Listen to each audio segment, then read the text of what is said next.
All right. Hey, my name is John Anderson, and I'm one of the facilitators for our group here in Monona. And I'm joined today by Professor Kurt Paulsen, who is a professor of urban planning at the UW, studying Madison housing and land use. And he's written two reports rather, on housing needs assessments for Dane County. We've had a few conversations.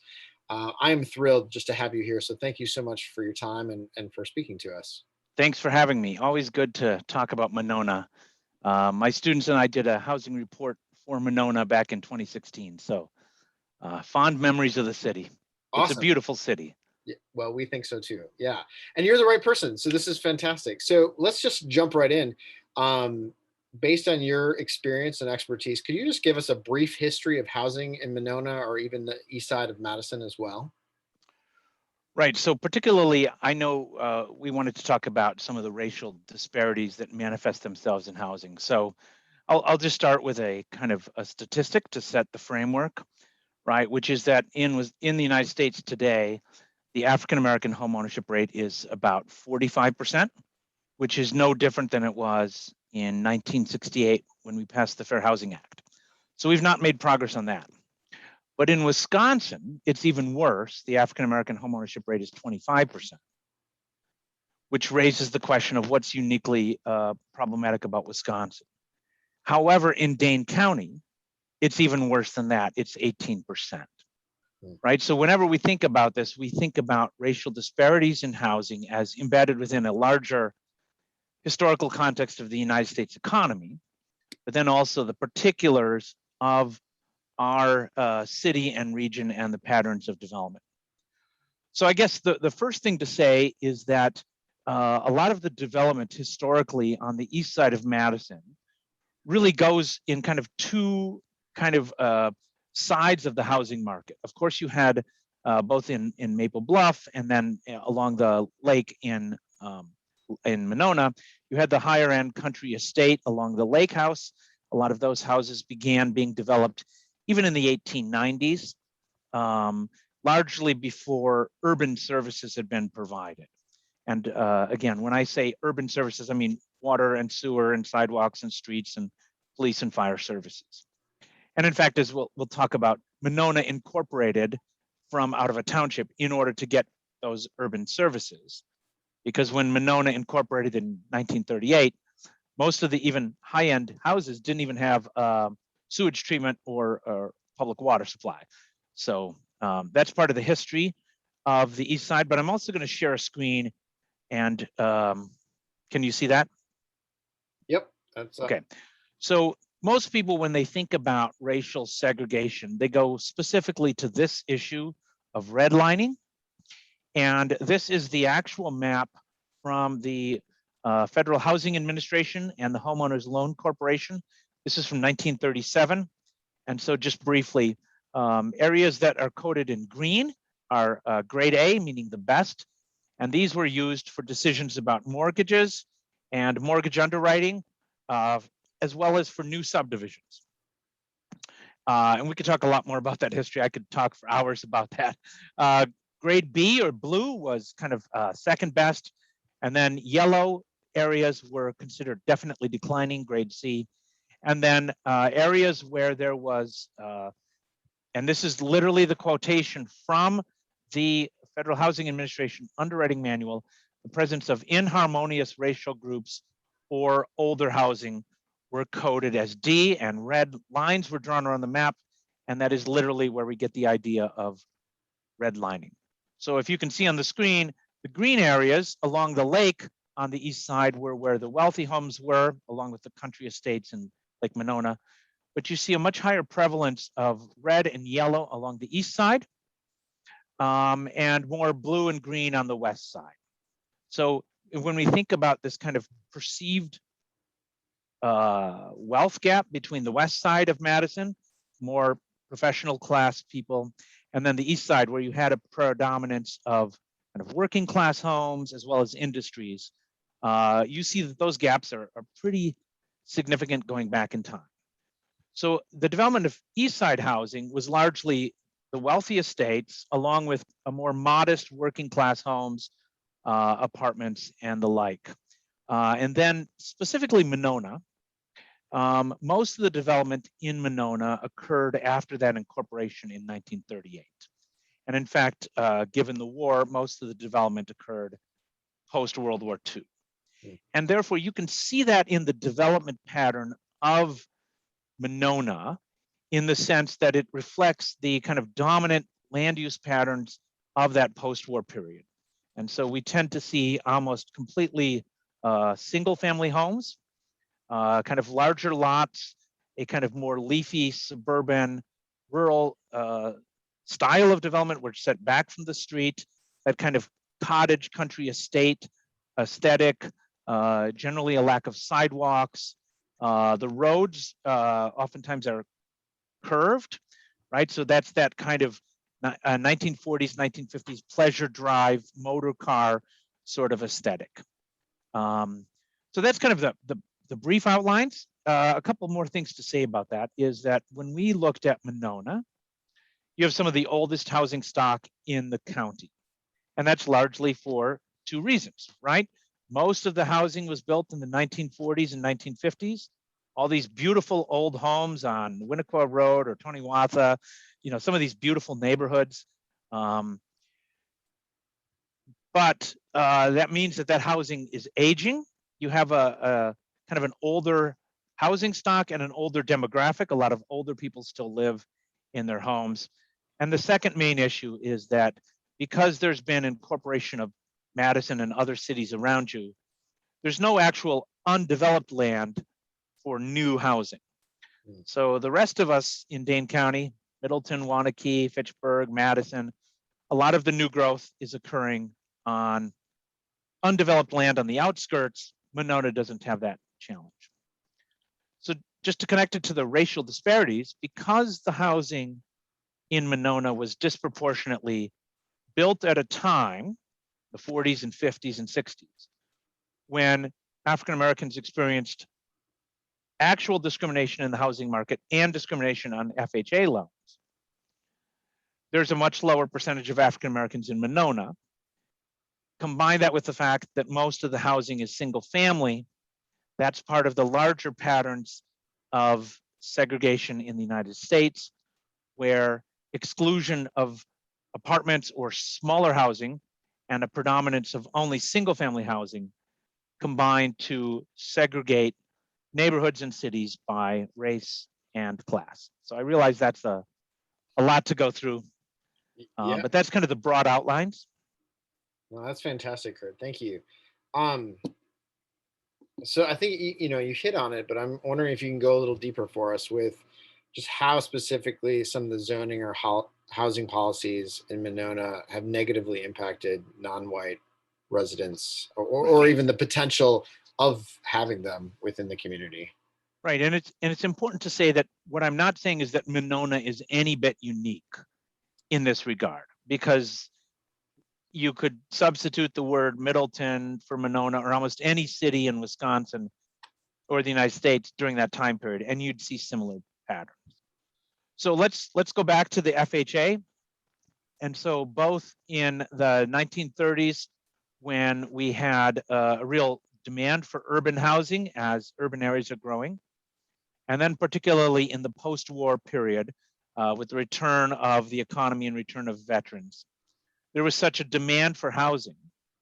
And so the disparity is that if you were Black and wanted to buy a house in Monona or Madison or Fitchburg, you could not get a realtor to sell that house to you, and you could not get insurance on the loan through FHA or through the Veterans Administration. So there's a great book that documents this called The Color of Law by Richard Rothstein. And what he illustrates there is during the primary period of the growth of home ownership, and particularly suburban home ownership in the United States, white families were able to move and buy homes subsidized by the government, insured by the government, and therefore accumulate wealth that really became the basis for that kind of middle-class home ownership dream, whereas African-American families were not. So that's the FHA kind of redlining specifics that relate to housing segregation. The second issue is prior to 1948, and that's a date to keep in mind, that was a Supreme Court case. Most new development, whether it was a single family home or a subdivision, would have a racially restrictive covenant prohibiting the sale or even rental to a person who was not white. Right, in 1948, the Supreme Court of the United States said that was unconstitutional. Right, and then the other component is beginning in the 1930s, you saw the adoption of zoning ordinances across the country after the Supreme Court said zoning was a lawful constitutional use. And so again, reflecting the values of the time, most developing communities use their zoning to say, we only want single family homes. We don't want a more urban style of housing, which might include duplexes or small multifamily houses, or even the mixed use Main Street idea of a couple apartments above a shop. So largely, as you saw communities across the country adopt zoning, layered onto this FHA and restrictive covenants, combined with the kind of overall discrimination on housing, employment and income for African Americans. The cumulative effect is that the housing supply was limited to single family housing to be owned, that housing was generally more expensive because the supply was limited and zoning restricted its availability. And then mortgage credit was denied or limited to people of color. So the cumulative effect was from the 30s through the 70s, right? The white home ownership rate skyrocketed in the United States, and the black home ownership rate did not. In fact, it declined. So you certainly see that in Madison, in Monona, in Fitchburg, in my city of Middleton. If you were to find a house built prior to 1948, I can almost guarantee you that the deed or the subdivision plat will have that racially restrictive language in it. So if I can be more detailed, there's two ways that African Americans in particular experience housing disparities. The first is just the general discrimination and the cumulative embedding of that within institutions that leads to the fact that on average, people of color have lower incomes. And your ability to consume housing is largely based on your income, right? So if you could wave your wand and eliminate all income disparity, you would still have significant wealth disparity between black and white. And 90% of that wealth disparity is the difference in home ownership rates and house value appreciation. And so how does it play out today?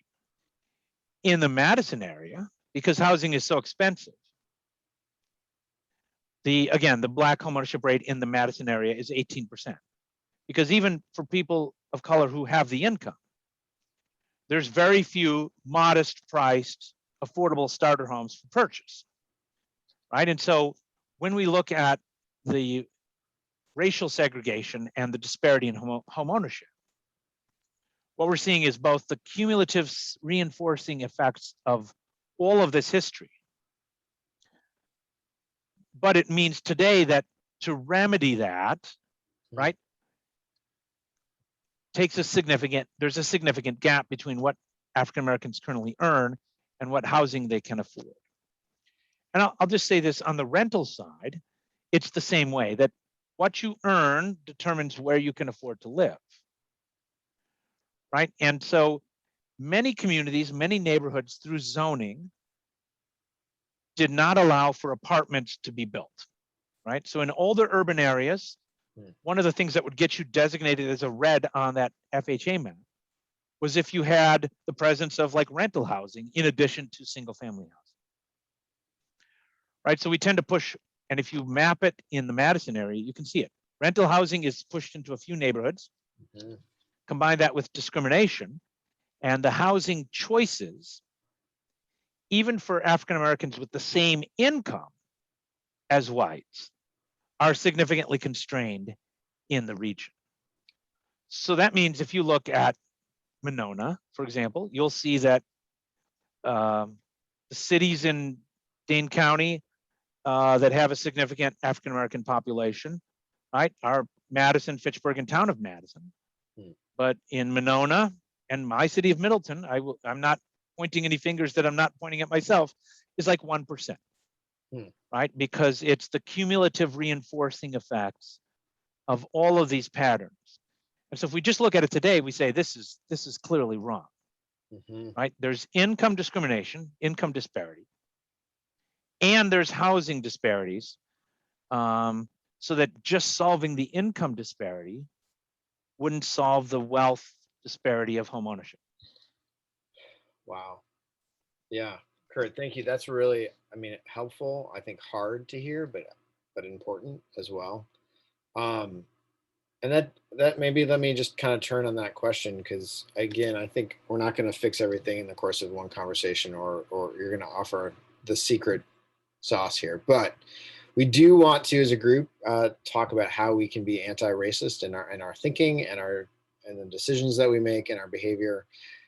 So are there any sort of policies or actions that you would recommend to us in a city like Monona that can help even start the process or prompt the process of reversing some of this housing segregation that has taken a long time to establish, right? So we're not talking about next week, but is there anything we can move towards?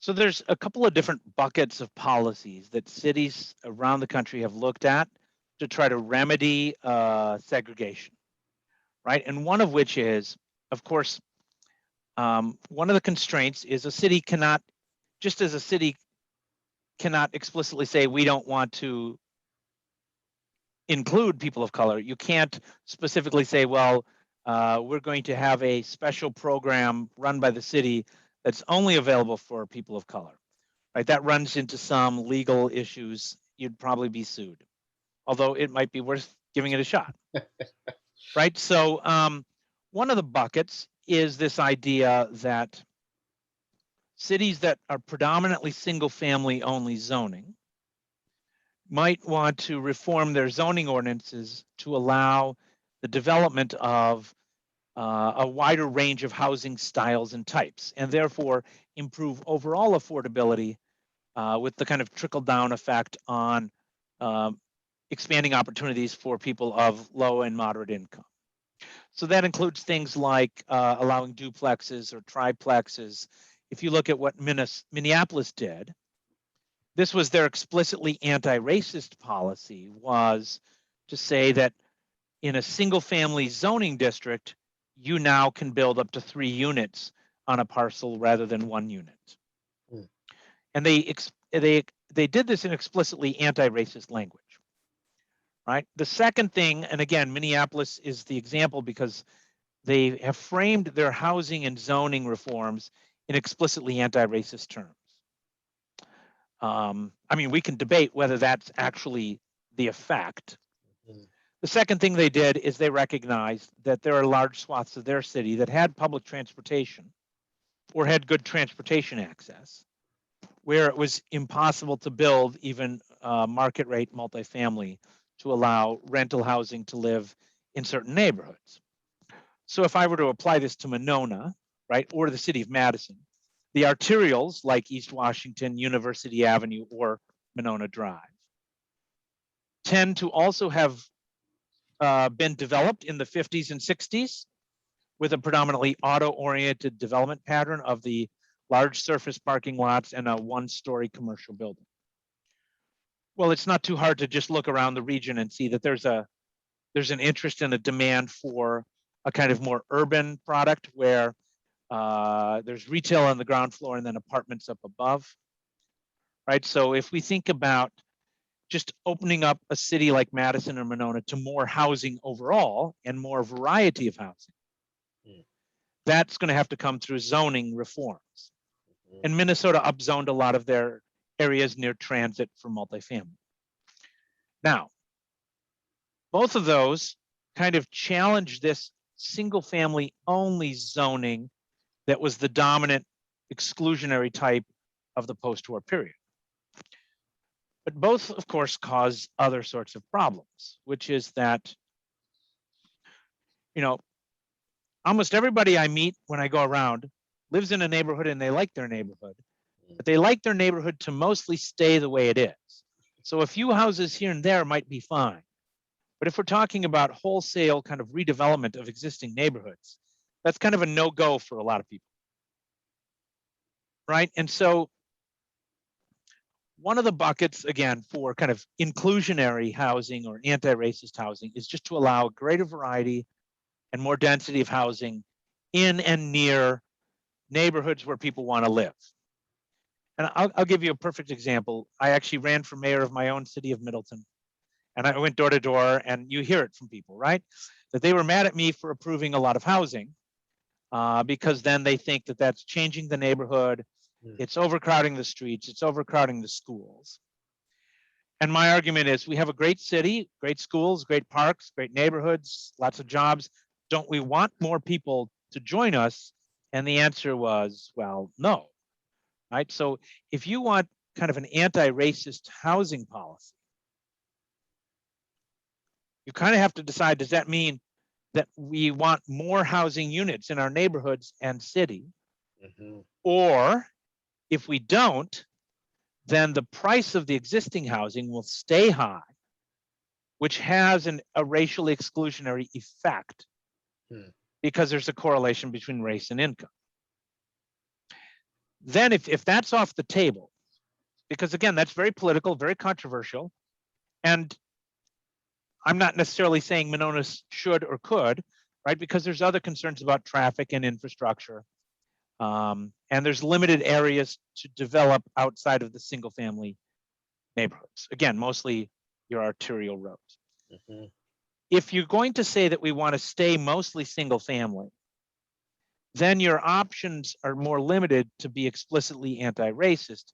And that would be in terms of either through a city program or kind of a community program to really focus in on the factors that we know help moderate income folks of color buy homes. And that's home buyer education, counseling, and down payment assistance. So what that would mean, for example, is like what the city of Madison is doing is if you think about your even your moderate income African-American family making even $60,000 in income, it's very hard to save for that down payment, right? Especially when the rent is high. And so working with individual families through a community group or a church group to help individuals save for a down payment or even to donate the down payment, along with supportive services and counseling to help someone purchase a home, is a way to kind of restore that racial disparity and restore the wealth gap. And particularly if we think about Monona or areas of Fitchburg or Madison where the housing is older, one of the challenges is if you want to move a family into an older house and it hasn't been as invested in or rehabbed, right? That oftentimes it's difficult for a family to buy the house because of the appraisal. And suppose that house needs $50,000 of rehab, new windows, HVAC to get it up to speed, right? That then might drive your cost of purchase pretty close to that appraised value. Then again, that creates a real difficulty in getting a mortgage for people of color. And that's completely different from the fact that there's discrimination in the mortgage market. So that, and again, that's a city could do that as a specific policy.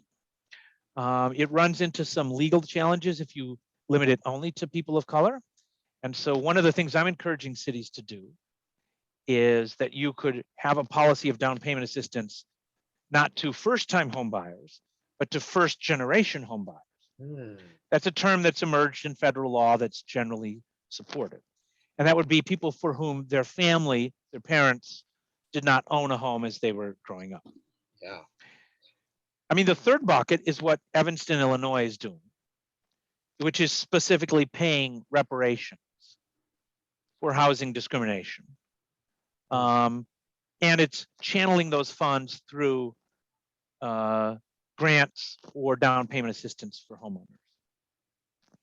And there are organizations in Dane County working on helping build wealth and through homeownership for African Americans. One is the Urban League that's partnering with the city of Madison. And then there's another group, and I knew I'd forget their name if I didn't write it down, and I didn't write it down. So I will send that to you by email. That was recently formed, which is a very good group. The woman who's the head of the YWCA here in town. Yes, Vanessa McDowell. Vanessa McDowell, yes. She has a specific organization devoted to working on this issue. So that's both an individual, community, or small group of people could partner with an established organization like a Black civil rights organization or a Black church. Because you don't want to just be giving money to people on this one-on-one. You want to work in partnership with organizations that are already embedded and trusted within a community, right? Because that works better. You could pool your resources for a down payment, or you could encourage the city to create and partner with other organizations for down payment assistance programs, even rent-to-own programs, home repair programs, home buyer education counseling, and the like. Excellent. I'm sorry, that was a lot of things. No, that's excellent. And is the organization that Vanessa's part of Madison Roots? Does that sound familiar? That's the name of the organization. I knew it had root in it. That's great. I didn't want to flub the name because I'm very familiar with a group in Milwaukee called Take Root Milwaukee. Okay. Which is an affiliation of organizations that really help to build home ownership and home ownership readiness amongst African American and Latino borrowers in Milwaukee. Okay. It's called Take Root Milwaukee. Gotcha. And we are starting moving that concept to Take Root Wisconsin to be a statewide organization. But nothing's active in Madison other than, again, the Urban League and Madison Roots. Thank you for looking up that name. Yeah, absolutely. And I actually think One City is part of a program too, and I can try to find the link for that. That they've launched something, and interestingly enough, their school is moving into Monona. Was this One City Church that's on? Not One City Church, the One City School. One City School. Charter school. Yep. Okay. Yeah. I think you answered my next question, and we're kind of running out of time. Kurt, this is fantastic. Let me just again say that this group is joining together over a course of, I think it's 6 weeks, to discuss different areas of trying to grow and become more and more anti-racist. So just any closing words of encouragement for around that discussion, and this is a long game, right? Right. So that when you think about the long game of being anti-racist in housing policy, right? There's, on the one hand, it can seem so overwhelming because you're talking about systems and structures deeply embedded in transportation, land use, housing, mortgage markets for 70 years. So on the one hand, keep getting educated about that and pushing your elected officials to try to remediate some of these effects, right? And to try to change federal and state policy. And that's where I think, because the issue is so kind of complex and overwhelming, elected officials don't really hear from their citizens about what they want to do. So if you want to think about educating yourself on federal housing policy, you should look up something called SHOBA, the State of Housing in Black America, SHIBA. And that's by the National Association of Real Estate Boards. It's a great report. It has a lot of policy recommendations. So you can educate yourself that way, and then even write a letter to your representatives and senators saying, we need to change mortgage market policies to really help small dollar loans in urban areas like Milwaukee, right? That's something you can do. The other thing is, again, you can be explicitly anti-racist even at a small level of deliberately trying to work and partner with a Black and brown led organization to meet the specific needs of households. I do always encourage, when groups of white people want to do good, make sure that you are centering Black leadership. So you work under and through organizations already trusted in the Black community. And that's why I think, working with the Urban League or other groups that have those partnerships is very helpful. And I think they will give you an honest answer about what are some specific things you can do, whether it's donation of time or money, or whether there's specific projects someone's trying to build in a city and whether you can help advocate for it. Excellent. Well, Kurt, thank you so much for taking your time to share with us and Monona here, and for bridging that gap of rivalry between Middleton and Monona. We appreciate your time so much, and your wisdom and expertise. It's fantastic. So thank you again for sharing with us. Good to talk to you.